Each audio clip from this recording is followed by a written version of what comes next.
Estamos aqui no 22º Congresso Brasileiro de Direito Ambiental, promovido pelo Instituto, o Direito por um Planeta Verde, e agora a professora Kirstyn Inglis irá abordar o tema da sua palestra no painel sobre desenvolvimento sustentável e seus objetivos.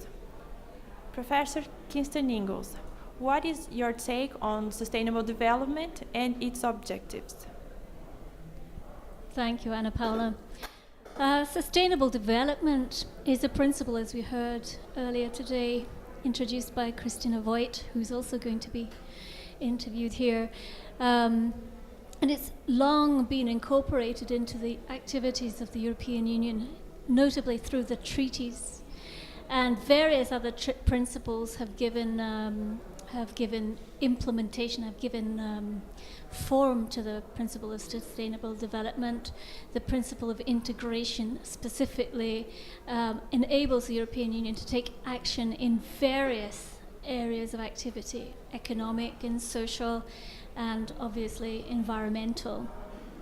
So in my talk, I specifically addressed an ongoing program that the European Union has under its 2020 strategy, the Europe 2020 strategy, which was adopted in 2010.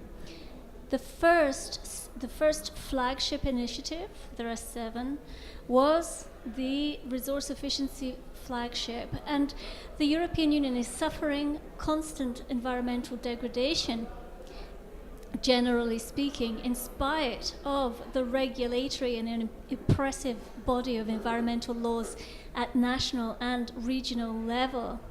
And so the European Union is giving effect to this resource efficiency strategy hand in hand with its industrial policy for the 21st century.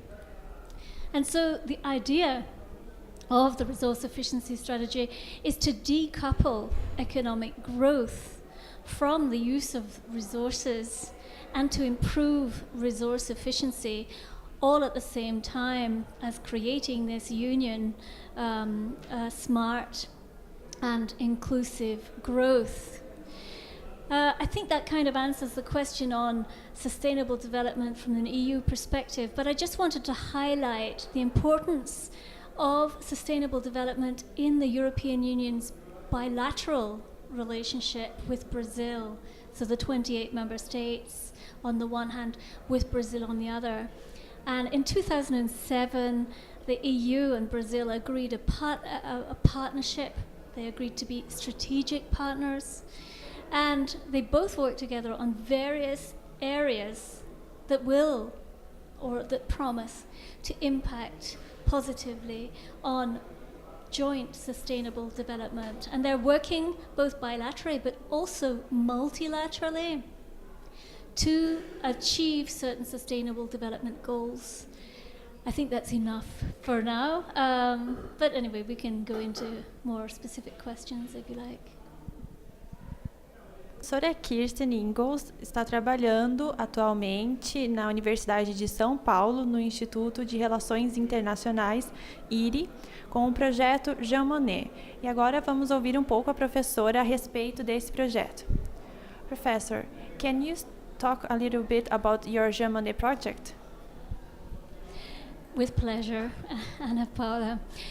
Okay, the project that I'm working with is a project co-funded 80% by the European Union for about €400,000.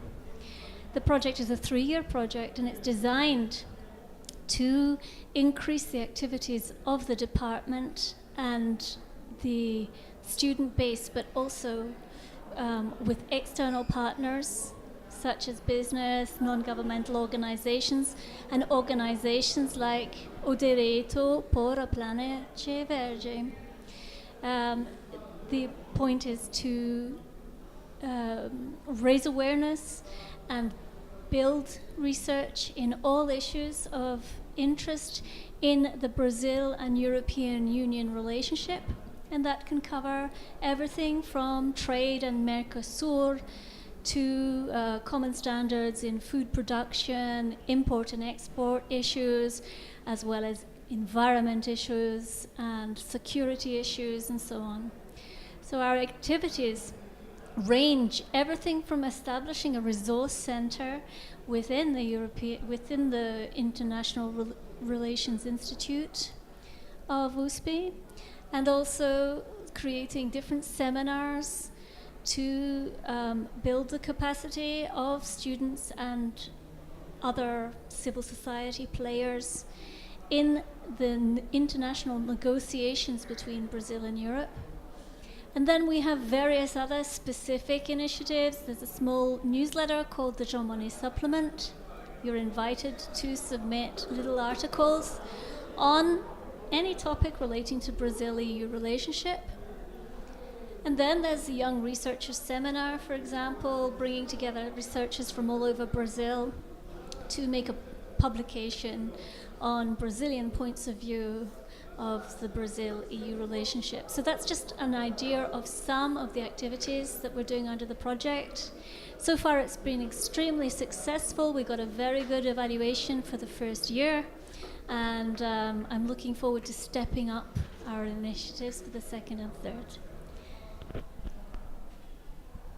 Atualmente, nós estamos enfrentando crises no setor político e legislativo a respeito de retrocessos no direito ambiental.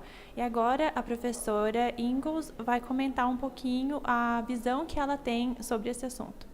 Professor, nowadays we are facing a deep crisis both on political and legal aspects on environmental law.